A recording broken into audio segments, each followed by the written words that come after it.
구약 열왕기상 19장 1절로 18절 말씀입니다. 좀 길지만 우리 서로 교독하겠습니다.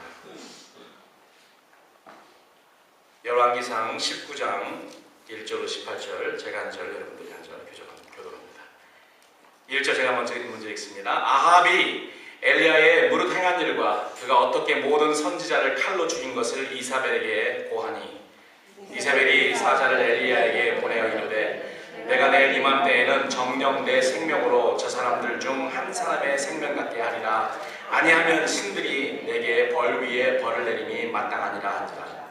저가 이 형편을 보고 일어나 그 생명을 위하여 도망하여 유다에 속한 부엘세바에 이르러 자기의 사환을 그곳에 머물게 하고, 스스로 광야로 들어가 하룻길쯤 행하고 한 로뎀 나무 아래서 앉아서 죽기를 구하여 가로되, 여호와여 넉넉하오니 지금 내 생명을 취하옵소서. 나는 내 열조보다 낫지 못하나이다 하고 로뎀 나무 아래 누워 자더니 천사가 어루만짐에 이르되, 일어나서 먹으라 하는지라. 본즉 머리맡에 숯불에 구운 떡과 한 병 물이 있더라. 이에 먹고 마시고 다시 누웠더니 여호와의 사자가 또다시 와서 어루만짐에 이르되, 일어나서 먹으라. 네가 길을 이기지 못할까 하노라 하는지라. 이에 일어나 먹고 마시고 그 식물의 힘을 의지하여 40주 40일을 행하여 하나님의 산 호렙에 이르느니라. 엘리야가 그곳 굴에 들어가 거기서 유하더니 여호와의 말씀이 저에게 임하여 이르시되, 엘리야야, 네가 어찌하여 여기 있느냐? 저가 대답하되, 내가 만군의 하나님 여호와 하나님을 위하여 열심히 특심하오니, 이는 이스라엘 자손이 주의 언약을 버리고 주의 단을 헐며 칼로 주의 선지자를 죽였으며 오직 나만 남았거늘 저희가 내 생명을 찾아 취하려 하나이다.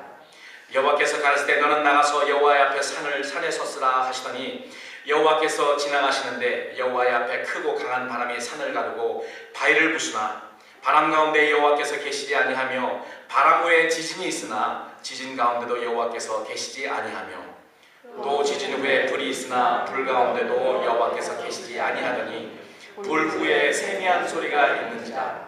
엘리야가 듣고 겉옷으로 얼굴을 가리우고 나가 굴 어귀에 섬에 소리가 있어 저에게 임하여 가르치되, 엘리야야, 네가 어찌하여 여기 있느냐? 저가 대답하되, 내가 만군의 하나님 여호와를 위하여 열심히 특심하오니, 이는 이스라엘 자손이 주의 언약을 버리고 주의 단을 헐며 칼로 주의 선지자를 죽였음이오며 오직 나만 남았거늘 저희가 내 생명을 찾아 취하려 하나이다. 여호와께서 저에게 이르시되, 너는 내 길을 돌이켜 광야로 말미암아 다메섹에 가서 이르거든 하사엘에게 기름을 부어 아람 왕이 되게 하고, 너는 또 님시의 아들 예후에게 기름을 부어 이스라엘 왕이 되게 하고, 또 아벨무할라 사밧의 아들 엘리사에게 기름을 부어 너를 대신하여 선지자가 되게 하라. 하사엘의 칼을 피하는 자를 예후가 죽일 것이요 예후의 칼을 피하는 자를 엘리사가 죽이리라.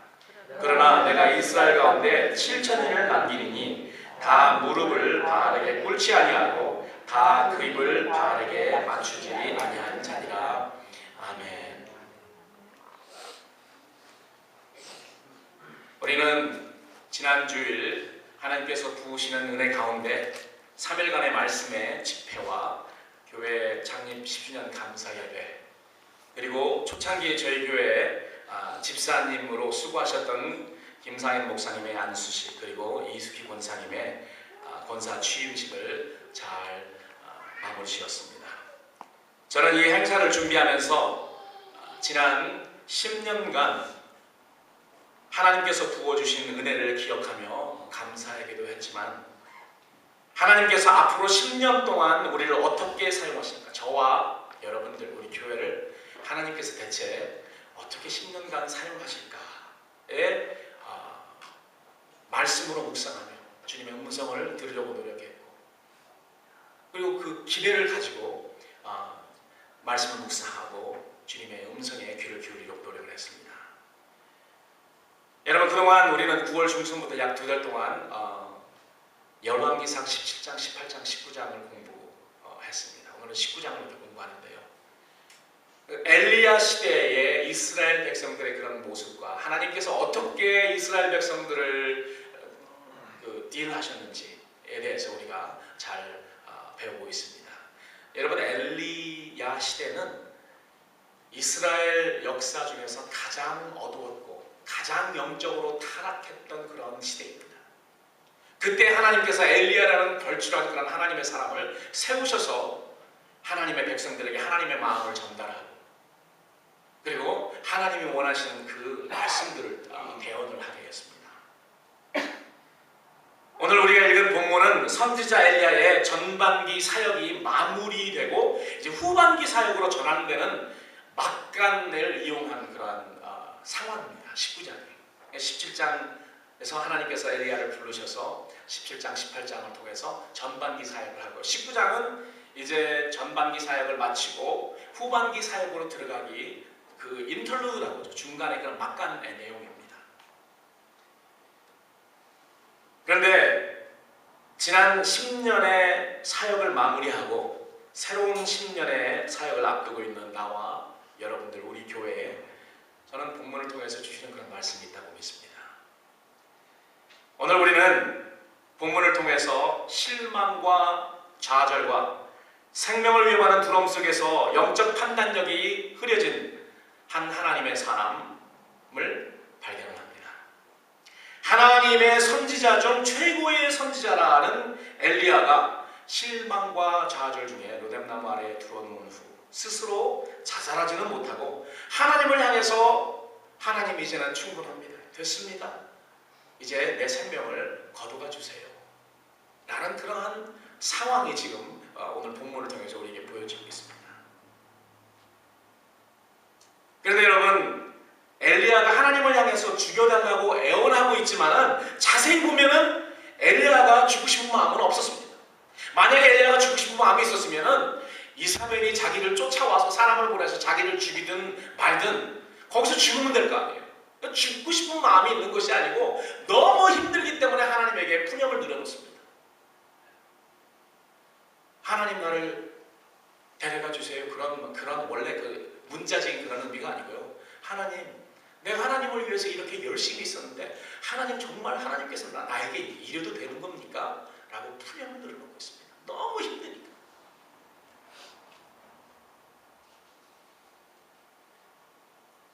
엘리야의 좌절과 실망은 이세벨이 죽이겠다고 한 그런 협박 때문만은 아닙니다. 여러분, 그거보다 엘리야가 더 심하고 더 어려웠던 그런 상황들에 처했었던 적이 그 전에도 있었습니다. 그런데 왜 지금 엘리야는 그 전에 없었던 그런 좌절과 실망을 경험했을까요? 이세벨의 그 죽이겠다는 무역 때문만은 아니라는 것입니다. 엘리야의 좌절과 실망은 하늘을 열어서 불을 내려 제단 위에 재물을 태우기도 했고, 그리고 3년여 기근 후에 하나님께 기도해서 하늘문을 열어서 그 단비를 내리기도 하는 그런 능력을 엘리야가 백성들에게 보였음에도 불구하고 변화하지 않는 아합의 금, 변화하지 않는 이스라엘 백성들에 대한 실망 때문이었습니다. 그게 굉장히 컸어요. 그렇게 하나님의 능력으로 모든 사람들에게 보였으면은 하나님의 백성들이 변화해야 될 텐데 전혀 변화하지 않았습니다. 아합 임금도 변화하지 않습니다. 거기에 대한 그런 실망과 좌절에서부터 엘리야의 좌절과 실망은 시작된 것 같습니다. 뿐만 아니죠. 선지자로 최고 정상의 우뚝 선 자신을 백성들은 하나님의 종으로 대해주지 않는 그런 백성들에 대한 섭섭한 그런 마음 때문이었을지도 모릅니다.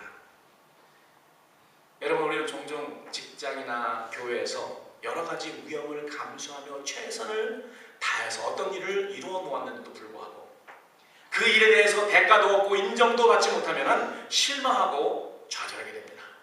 뭐 교회 안에서도 그렇고요, 교회 바깥의 직장에서도 그렇고 가정에서도 그렇고 그런 일들이 있습니다. 인정받는 것은 고사하고 오히려 비난받고 시기나 증오의 대상이 된다면 실망하고 내가 더 이상 뭘 해? 모든 것을 포기하고 싶은 그런 마음이 있을 수 있습니다. 엘리야의 심정이 그런 거 아니었겠습니까? 그러니까 하나님 앞에 지금 푸념을 들어놓습니다. 하나님, 됐어요, 이제. 내 생명을 치유하세요. 다 내려놓겠습니다. 그런데 그런 모든 것보다 엘리야로 더 좌절하게 하고 실망하게 한 것이 또 한 가지가 있습니다. 그건 뭐냐면은 그런 상황을 막아주시지 않는 하나님에 대한 섭섭함이 가장 컸던 것 같습니다.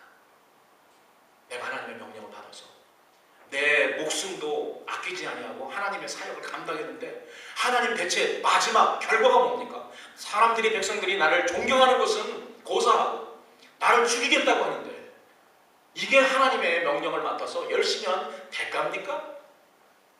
하나님에게 지금 컴플레인하는 겁니다. 혹시 여러분 우리 가운데 내가 이런 상황에 처해 있다고 생각한다면 여러분 오늘의 메시지를 성령님께서 여러분들에게 주시는 그런 메시지로 받으시기를 주님의 이름으로 축원합니다. 능력의 종 하나님의 사람 엘리야가 하루아침에 어떻게 이렇게 처량하고 애처로운 상태가 되었는지 이 본문을 읽어보면 참 안타깝습니다. 그러나 위대한 하나님의 선지자 엘리야에게도 실망과 좌절의 시기가 있었다는 것은 참으로 우리가 주목할 만한 그런 사건인 것이 분명합니다. 그리고 동시에 이 사건을 통해서 하나님께서 우리들에게 가르쳐 주시고자 하는 그런 진리와 교훈이 있습니다. 오늘 이 말씀을 들으면서 나와는 아무 상관이 없는 말씀처럼 여러분들이 듣는다면 여러분의 심령은 옥토와 같은 심령이 아닙니다. 하나님의 어떠한 말씀이 이 강단을 통해서 전해지던 저 말씀은 나의 말이구나. 나의 말이라고 받아들일 때 여러분들의 심령이 옥토의 심령인 것입니다. 이거는 저쪽 다른 집사님, 다른 장로님, 다른 목사님 이야기다라고 하는 것은 여러분의 심령이 옥토밭이 아니라는 것밖에 되지 않습니다. 사실 이 로뎀나무 아래에는 우리가 잘 알지 않습니까? 엘리야만 누워있는 것이 아닙니다. 인생을 살다가 여러 가지 이유로 실망하고 좌절하여 지쳐있는 그런 사람들도 누워있고요. 결혼 생활에 실망하고 좌절하여 누워있는 그런 사람도 있으며 목회하다가 좌절하고 지쳐서 차라리 죽는 것이 낫겠다라고 생각하는 목회자들도 로뎀나무 밑에 누워있습니다. 사랑하는 성도 여러분, 로뎀나무 밑에서 한없이 좌절하고 있는 엘리야의 모습에서 우리는 무엇을 배울 수 있습니까? 몇 가지 우리가 배울 사항이 있습니다. 여러분, 이 말씀을 통해서 우리도 지쳐있을 때 그러잖아요. 누워가지고 아무것도 하기 싫습니다.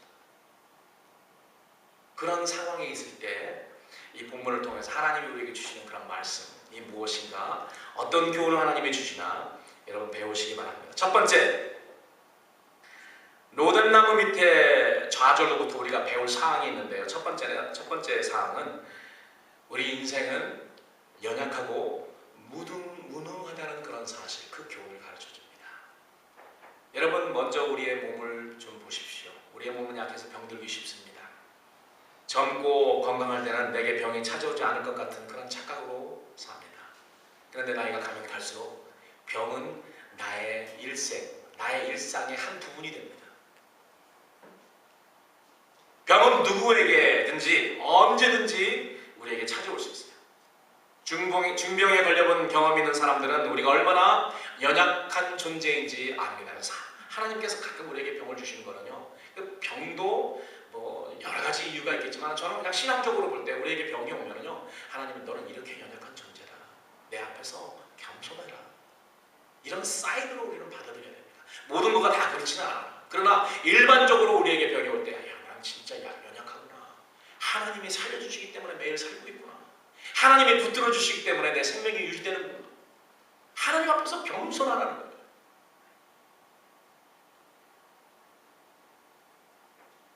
우리는 몸만 약한 것이 아니라 마음도 약합니다. 거짓 선지자 850명을 상대로 큰 승리를 거두었던 대선지자 엘리야가 지금은 한 여인 이세벨이라는 그 여인의 공간에 생명의 위협을 느끼며 도망가고 있습니다. 이렇게 연약하고 무능한 존재이면서도 우리는 기회만 있으면 교만해집니다. 기회만 있으면 교만해져요. 조금 숨 쉴 것 같으면 교만해집니다. 그래서 두 번째로 우리가 배울 것은 우리의 인생은 자기 교만에 빠져 착각 속에 산다는 사실을 오늘 이 말씀을 통해서 우리는 배울 수 있습니다. 엘리야가 850대 1이라는 큰 갈멜산의 승리를 통해서 잠시 동안 착각한 것이 뭐냐면은 자기가 그 모든 일을 했다고 생각해요. 하나님의 능력으로 한 것이 아니고 자기가 했다는 그러한 착각 속에 지금 잠시 빠진 거예요. 그렇기 때문에 하나님께서 그 착각, 그 교만을 확 환전시켜서 네가 한 것도 아니고 내가 한 거야. 금세 하나님께서 말씀해 주십니다. 그래서 오늘 본문을 통해서 우리는 배울 게 있습니다. 우리 인생은 쉽게 교만에 빠져서 착각 속에 산다는 그 사실. 하나님은 교만한 사람에게는 은혜를 주실 수 없기 때문에 여러 가지 상황을 통해서 겸손하게 하시는 거예요.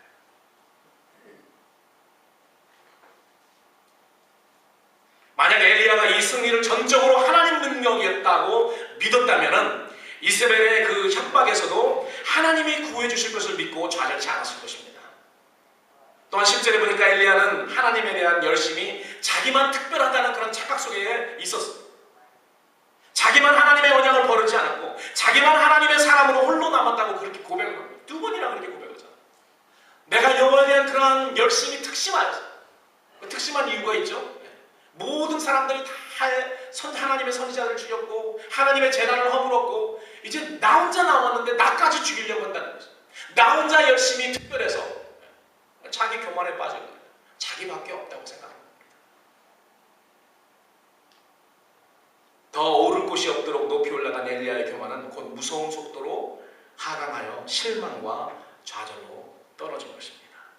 목숨을 걸고 기도하던 엘리야로부터 이제 기도는 사라졌고 하늘에서부터 불과 비를 내려주시는 하나님보다 이세벨의 칼날을 더 무서워하게 돼요. 그래서 지금 한없이 도망갑니다. 그 말에, 그 위협, 협박에, 그 공갈에 못 이겨서 지금 도망가고 있는 거예요. 위대한 하나님의 선지 엘리야가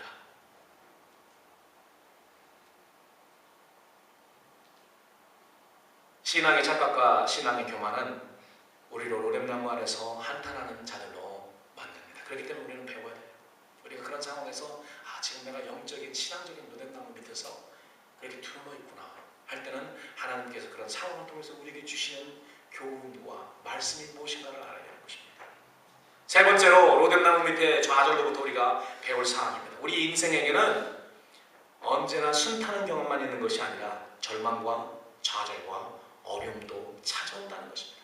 믿는 사람만 그런 것이 아니고 믿지 않는 사람도 그래요. 신불신간에 이러한 경험, 부정적인 그런 경험과 긍정적인 경험이 우리의 삶에 항상 병행해서 옵니다. 지난 수요일에도 전도서 7장을 통해서 여러분들에게 그 말씀을 드렸습니다. 우리가 그렇게 생각을 해봤는데 우리 인생들에게는 좋은 때도 있고요, 나쁜 때도 있고, 기쁜 때도 있고, 슬픈 때도 있고, 따뜻하게 내려지는 햇살과 솔솔 부는 바람을 뒤로 하고 순풍에 돋단 배처럼 그렇게 순항하는 때만 있는 것이 아니라 험난한 폭풍과 풍랑을 경험할 때도 있다는 것입니다. 우리 인생들이 이 세상에서 몇 년만 살면 이런 것들을 다 경험하죠. 여기에 앉아 계신 분들은 다 인생 경험이 오래신 분들이기 때문에 이런 모든 것을 다 경험하셨을 것입니다. 이 두 가지가 번갈아 가면서 우리에게 주기적으로 오는데요. 전도서 기자인 지혜의 사람 솔로몬은 그 이유를 뭐라고 이야기하냐면 하나님께서 그렇게 두 가지를 준비해서 병행해서 주시기 때문이라고 이야기를 하고 있습니다. 전도서 7장 14절에 보니까 형통한 날에는 기뻐하고 곤고한 날에는 생각하라. 하나님이 이 두 가지, 형통한 거와 곤고한 거 이 두 가지를 병행해서 우리 주님 하나님께서 주신다는 거예요. 인자에게. 그러면서 그 이후에 말하는 거 뭐냐면은 하나님의 그 병행해서 이 두 가지를 주시는 이유는 우리로 하여금 하나님을 인정하고 하나님 앞에서 겸손케 되기 위해서 그렇다고 지혜의 사람 솔로몬이 전설을 통해서 우리에게 이야기를 했습니다. 막말로, 세상 말로 지난 수요일에도 여러분들에게 말씀드렸죠. 세상 말로 하나님 앞에서 까불지 못하게 하기 위함이라고 솔로몬은 이야기를 합니다. 하나님 앞에서 겸손하라고 하나님은 이 두 가지를 병행해서 나가십니다. 그렇기 때문에 우리가 로뎀나무 밑에서 드러누워서 한탄하며 좌절하고 실망되는 그런 때가 있거든. 하나님께서 이걸 내 삶에 허락하셔서 나로 하여금 겸손하게 하라는 것이구나 깨달으라는 것입니다. 만약에 우리가 그런 상황 속에서도 이것을 깨닫지 못하고 그냥 지나쳐 버린다면 하나님이 우리에게 이 두 가지를 병행해 주시는 그런 아무 목적이 없다는 겁니다. 네 번째로 로뎀나무의 좌절 좌절을 통해서 우리 인생들에게 교훈하시는 교훈, 우리 인생에게는 언제나 존귀한 영광만 있는 것이 아니고 낮아지고 천대받을 때도 있다는 사실을 가르쳐줍니다. 사람들로부터 손가락질 받고 천대받고 비난당할 때는 사람들이 느끼는 그런 감정이 뭐냐면 외로움입니다.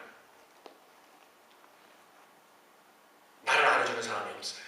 뭐 엘리야의 아마 가장 엘리야가 지금 그 신앙적으로, 영적으로, 정신적으로 밑으로 깔아앉는 그런 이유는 외로움이었을 거예요. 자기를 이해해주는 사람이 한 사람도 없습니다. 백성들 중에. 하나님도 나를 이해해주지 못하는 것 같아요. 그런 상황 속입니다. 지금 모든 사람이 다 나를 버리고 나를 이해해주는 사람이 한 사람도 없습니다. 내 생각과 동일하다고 생각하는 사람도 없어요. 나 혼자만 하나님의 열심인 것 같고 나 혼자만 특출한 것 같고 내 생각을 알아주는 사람도 없고 외로움입니다. 외로움. 여러분 외로움처럼 우리를 좌절케 하는 거가 없죠. 자살하는 사람들은 왜 자살하는 줄 아세요?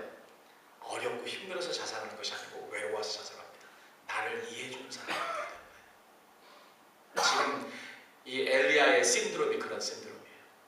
외로움. 아무도 나를 알아주는 사람이 없다. 예수님도 십자가 상에서 그런 외로움을 경험하셨죠. 모든 제자들이 다 도망갔습니다. 아버지 하나님까지도 자기를 버리시는 것 같은 그런 느낌을 받습니다. 그렇기 때문에 마지막 우리 주님의 그 입에서 무슨 말이 나와요? 엘리 엘리 라마 사박다니. 나의 하나님 나의 하나님 어찌하여 나를 버리시나이까. 하나님이 버리신 건 아닌데 버린 것 같은 그런 느낌. 너무 외롭을 때.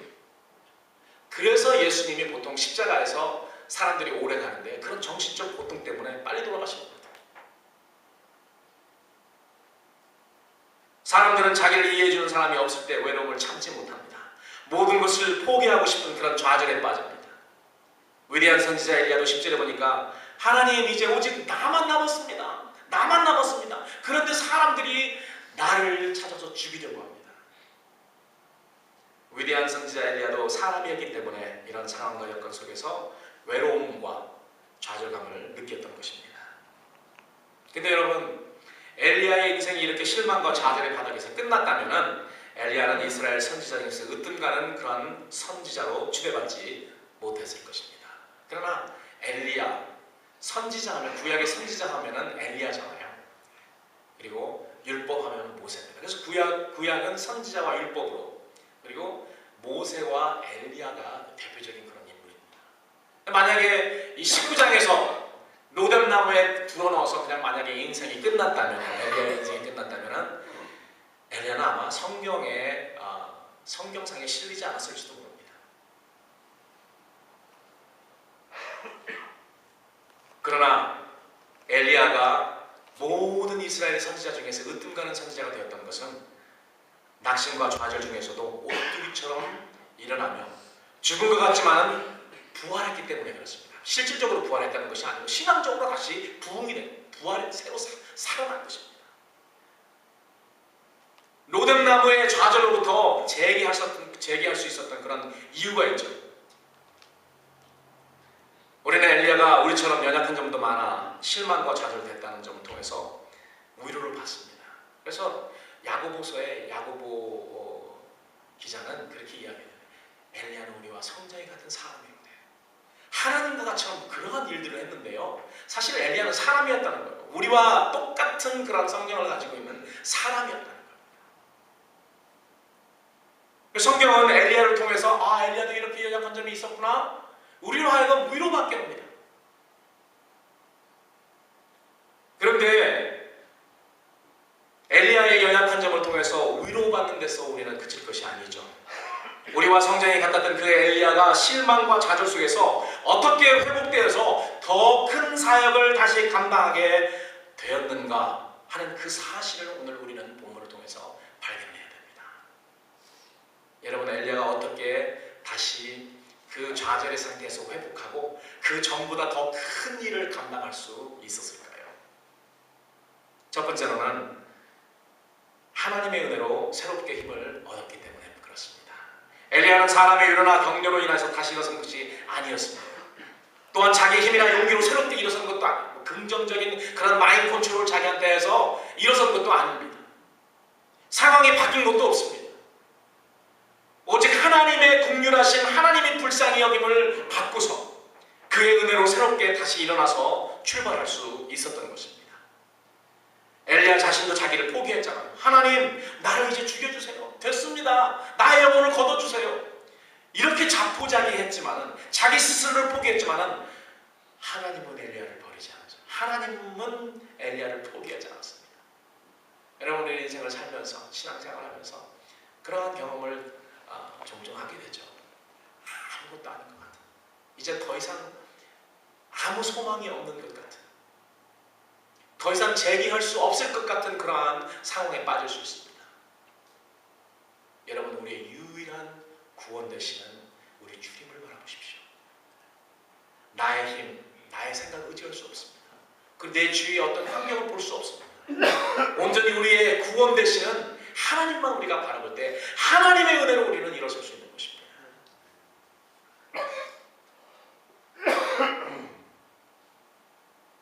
하나님은 기진맥진해서 잠자고 있는 엘리야를 오히려 편히 쉬게 하셨어요. 천사를 보내서 어루만져 주십니다. 어루만져 주십니다. 어린 아이들이 흥얼거리면서 잠을 자지 못할 때 어떻게 해요? 엄마가 아이의 머리를 이렇게 쓰다듬어 주고 하면은 아이들이 금방 잠듭니다. 우리 하나님의 섬세한 사랑의 손길입니다. 지쳐서 아무 힘도 없는 그런 상황에서 우리 주님은 여러분의 마음을 만져주시기 원하십니다. 지금도 노뎀나무 밑에서 좌절하여서 한탄하고 드러누워 있는 그런 여러분들을 성령님께서 가셔서 만져주시기 원하십니다. 격려하시고 위로해 주시고 다시 세워주시길 원하십니다. 또한 숯불에 구운 떡과 물 한 병을 공급하셔서 음식을 먹고 힘을 얻게 하셨습니다. 이 떡과 물은 엘리야는 옛날에도 공급받았습니다. 그죠? 떡과 물을 누구에게 공급받았죠? 이전에는 사렙떡 과부 전에 3년 반 전에는 까마귀를 통해서 공급받았습니다.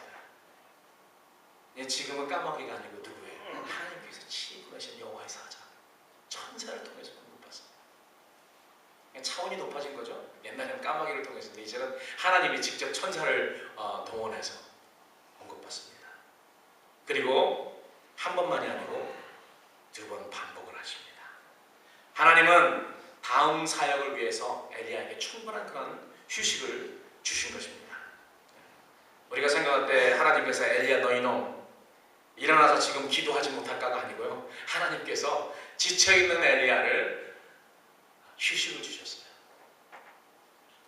그래서 이 말씀을 준비하기 위해서 다시 공부하면서 그런 생각을 했어요. 지난 몇 년 동안 열심히 달려왔는데 제자훈련도 하고 사역훈련도 하고 하는데 갑자기 한 1년 동안 내가 이 엘리야의 신드롬에 걸렸던 것 같아요. 그래서 하나님께서 지난 1년 동안에 제자훈련 사역 다 하고 지난 1년 동안에 많은 하나님께서 쉼을 주셨어요. 생각을 다시 하게 하고 쉬게 하고.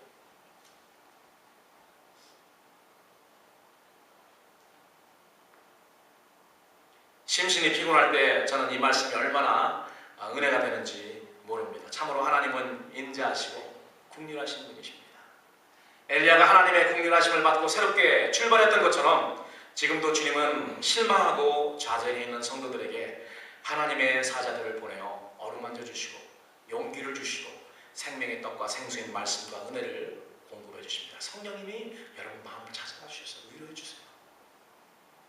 그리고 하나님의 사람들을 여러분 삶에 보내서 위로해 주시고 격려해 주시고 하나님의 말씀으로 새로 일어설 수 있도록 그렇게 해주신다는 것입니다. 엘리야가 로뎀나무 좌절로부터 재기할 수 있었던 두 번째 이유, 하나님께서 양식으로 충분히 먹여주셨기 때문에 그렇습니다. 충분히 먹었기 때문에 40일을 걸어서 호렙산까지 갈 수 있었던 것입니다. 그 중간에도 하나님께서 음식으로 공급을 하셨는지 2번만 주시고 40일 동안 금식을 하면서 갔는지는 잘 모르겠습니다.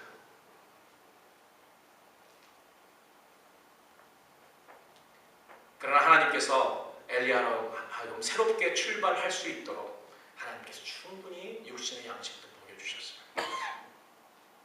그리고 물도 생수 같은 성령의 은혜도 내리시고 하나님의 말씀의 떡도 공급하셨던 것입니다. 여러분, 그렇기 때문에 여러분들의 자리에서 눕더라도 어떻게 해요?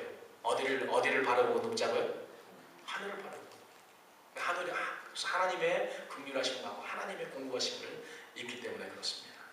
세 번째, 엘리야가 로뎀나무의 좌절에서부터 일어날 수 있었던 것은 하나님의 음성을 들었기 때문입니다. 근데 이 음성은 무슨 천둥치는 그러한 하나님의 그러한 광대한 그런 목소리가 아니고요, 세미하게, 보통 때는 들릴 수 없고 우리가 귀를 기울여야 들릴 수 있는 세미한 그런 하나님의 음성을 들었기 때문입니다. 밤낮 40일을 걸어서 호렙산 굴속에 들어간 엘리야에게 하나님이 질문합니다. 그래서 여러분, 이 호렙산에 동굴이 여러 동굴이 있는데요, 여기 보면은 이 정관사가 붙어 있습니다. The cave. 그래서 그 동굴로 들어갔다는 것이에요. 그래서 저는 생각을 했어요. 그냥 아무 동굴이 아니고 아마도 이 동굴은 옛날에 모세가 애굽으로부터 이스라엘 백성들을 데리고 나와서 호렙산에 40일 금식으로 올라갔을 때 그때 머물렀던 그런 동굴이 아닐까? 이런 생각을 하게 됐습니다. 아마 그 생각을 하고 아마 그 엘리야도 호렙산을 향해서 갔던 것 같아요. 호렙산 굴속에 들어간 엘리야에게 하나님이 어떻게 물으십니까? 엘리야야, 내가 어찌하여 여기 있느냐? 하나님께서 엘리야가 어디 있는지 몰라서 그렇게 물으셨겠습니까? 아니죠.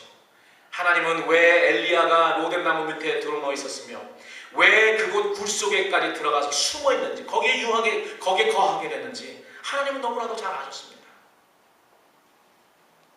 그래서 하나님이 내가 어찌 여기 있느냐라고 하신 말씀은 하나님의 온유하신 책망의 말씀이셨고 타이르시는 말씀이었고 엘리야를 회복시키는 그런 말씀이었습니다. 지난 주일 감사 10주년 감사 예배 때 우리 김효성 목사님 설교하시면서 윤 목사는 창세기 3장을 통해서 하나님의 부름을 받았다 이렇게 하셨는데 맞습니다.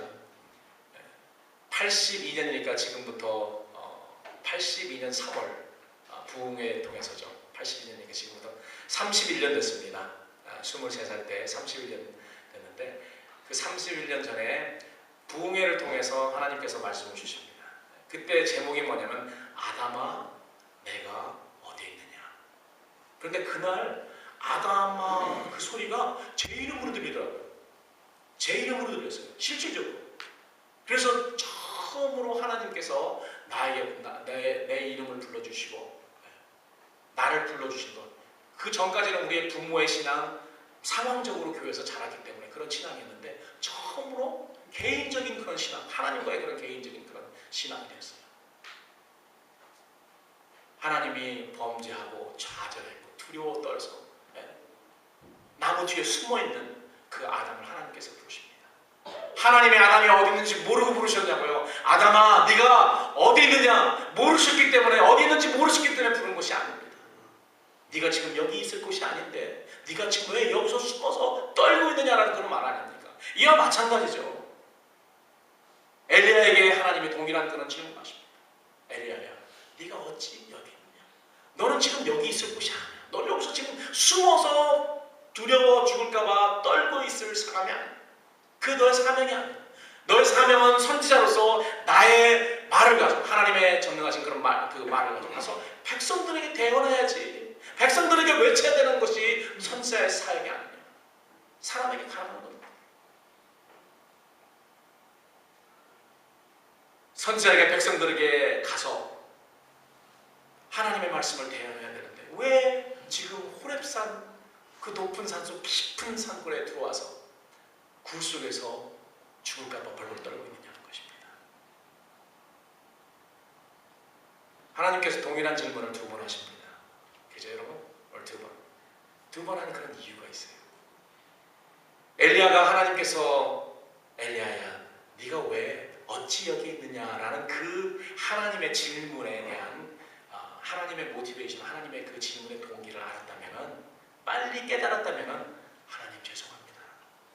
제가 이제 곧 내려가서 이제 하나님의 심장, 하나님의 마음으로 백성들에게 대언하겠습니다 라고 했을 텐데 하나님의 마음을 깨닫지 못합니다. 너무 피곤하고 너무 두렵고 좌절하고 있으니까요. 하나님의 그 심장을 생각할 수 없어요. 내 생각만 하게 됩니다. 하나님의 심장, 하나님의 말씀을 전하는 사람들은요, 하나님의 심장을 경험해요. 특별히 선지자들은, 하나님의 말씀을 대언하는 사람들은 하나님의 심장이 있어요. 안타까워하시는, 긍휼히 여기시는 이런 심장이 있어요. 그렇기 때문에 하나님께서 두 번 재창하십니다. 엘리야야, 내가 여기 어찌 있느냐?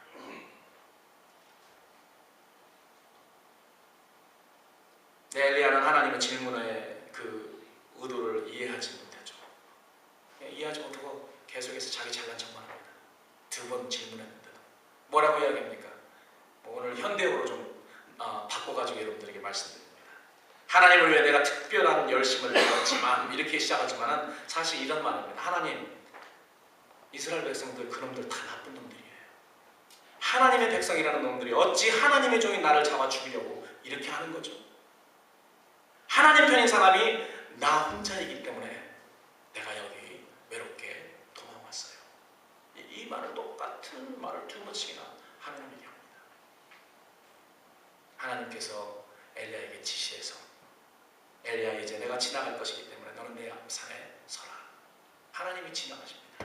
여러분, 이 말을 읽으면서 최근에 비슷한 그런 사건이 있었더라고요. 그죠? 모세도 하나님이 지나가시는 걸 봤습니다. 하나님의 지나가시는 그 뒷자락을 봤어요.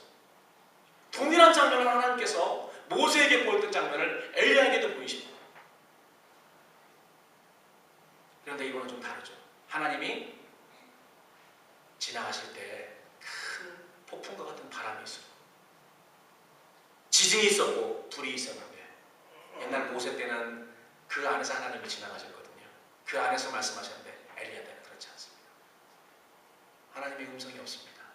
그리고 오히려 이 모든 것이 다 지나가고 혼자 묵상하고 있을 때 하나님의 음성이 들립니다.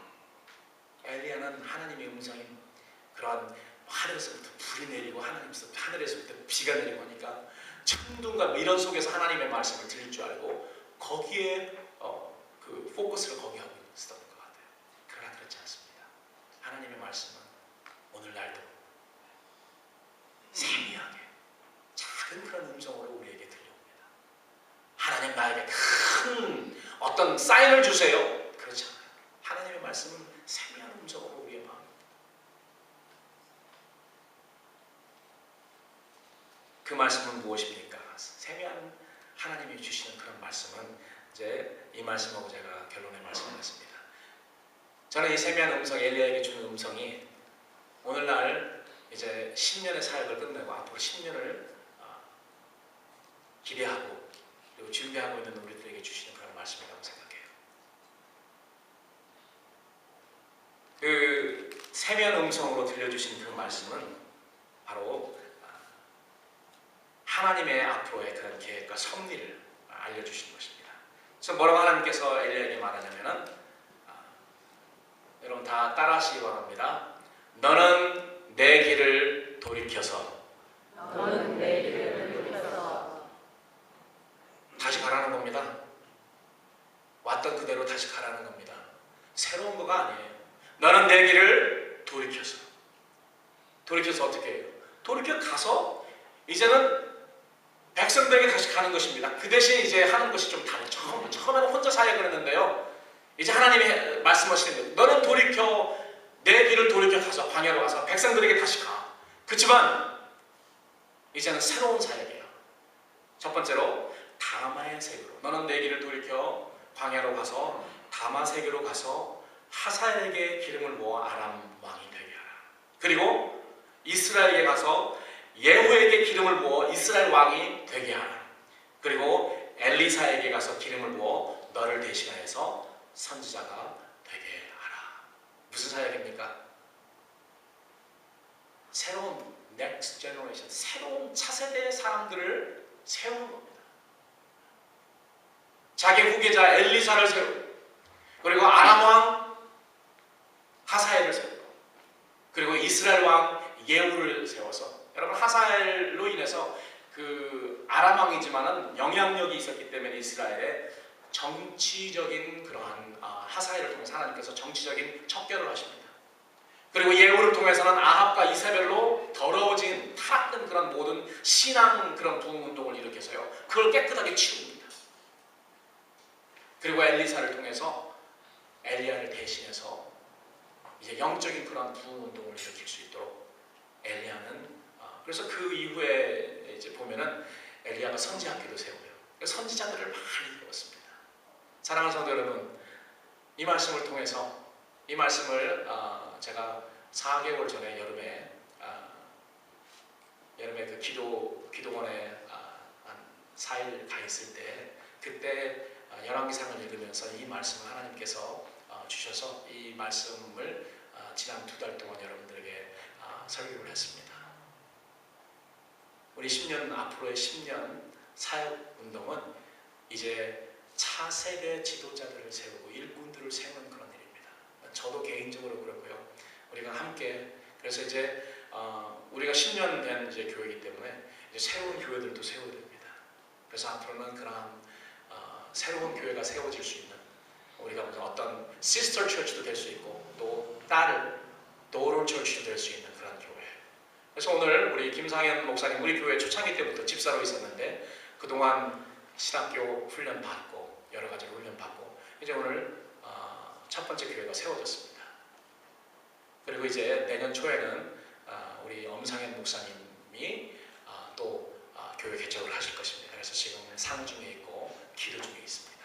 그래서 앞으로 이러한 일꾼들이 세워지고 이제 새로운 그러한 일꾼들이 들어오게 되고 또 훈련받게 되고 또 새로운 그러한 교회들이 세워질 것입니다. 그래서 이런 일에 우리 교회가 앞장서서, 저는 지난주에 그 어머니 장례식을 치르면서 다시 한번 생각을 했습니다. 25년 전에 아버님이 돌아가셨을 때는요, 그 아버지의 그 다음 세대인 손주가 한 명도 없어요. 우리 아버님이 일찍 돌아가셔가지고. 그런데 그때 우리 집사람이 장녀, 그 할아버지의 손녀의 제일 큰 아이입니다. 장녀를 임신하고 있었어요. 임신 6개월이었습니다. 그래서 그때도 동일한 생각을 했었는데 한 세대가 가니까 다음 세대가 나오더라고요. 다음 세대를 준비해야 돼요. 여러분, 우리 교회가 100년, 200년, 300년 있지 않습니다. 어떤 교회도 1000년씩 한 교회가 한 교회도 없습니다. 그죠? 여러분, 1000년씩 한 교회 지금 남아있는 거 아세요? 1000년씩 된 그런 교회는 없습니다. 건물은 남아있을 수 있지만 그 교회의 명맥을 이어오는 그런 교회가 없습니다. 그러나 2000년 동안 교회는 계속 죽을 때 어떻게 됐냐면은 늙은 교회는요 죽습니다. 내다야. 사람이 죽는 것처럼 죽어요. 그러나 내가 죽는다고 여러분 내가 죽는 거 아니에요. 내 자손들을 통해서 내 레거시가 계속 연결되는 것처럼 우리는 이제 새로운 교회에 우리의 신앙의 DNA를 물려줘야 되죠. 그러면 우리 교회가 100년 후에 뭐 이곳에 있을지 없을지 모르죠. 제가 그 개인적으로 두려워하는 것은 이제 제가 이제 54살, 이제 54살이 됩니다. 그런데 제가 걱정되는 건 뭐냐면은 나와 함께 우리 교회가 늙어서 내가 죽을 때 같이 우리 교회가 죽으면 어떻게 될까? 그런 생각을 요새 많이 합니다. 그렇기 때문에 차세대 일꾼들, 목회자들을 세워야겠다. 그래서 앞으로 10년이 될지 15년이 될지는 모르겠습니다. 이제 그 부분을 차세대 일꾼들을 세우고 그리고 교회를 개척하고 이런 일에 특별히 이 본문 말씀을 통해서 그런 마음을 하나님께서 주셨습니다. 사랑하는 성도 여러분, 선지자 중에 선지자로 불리는 엘리야와 같은 사람도 실망하고 좌절해서 자포자기한 상태에 빠진 때가 있었습니다. 지난 1년 동안 여러분 제가 여러분 종종 말씀드리지만 저도 그런 프로세스를 고트로 했어요. 그런 프로세스를, 그런 과정을 고트로 하고 하나님이 마음의 위로를 주시고 새롭게 이제 다음 10년을 이룰 수 있도록 그런 마음을 준비시켜 주셨습니다. 하나님의 선지자도 그랬는데 하물며 평범한 우리들이야 오죽하겠습니까?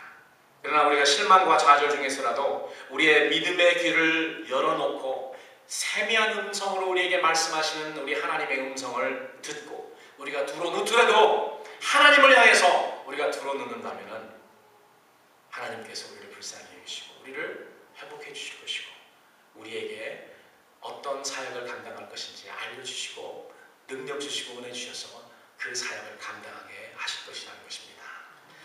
사랑하는 성도 여러분, 저는 여러분들이 로뎀나무 아래 두루눕기 전에 주님의 세미한 음성을 들을 수 있는 그런 분들이 되시기를 우리 주님의 이름으로 간절히 축원합니다. 기도하시겠습니다.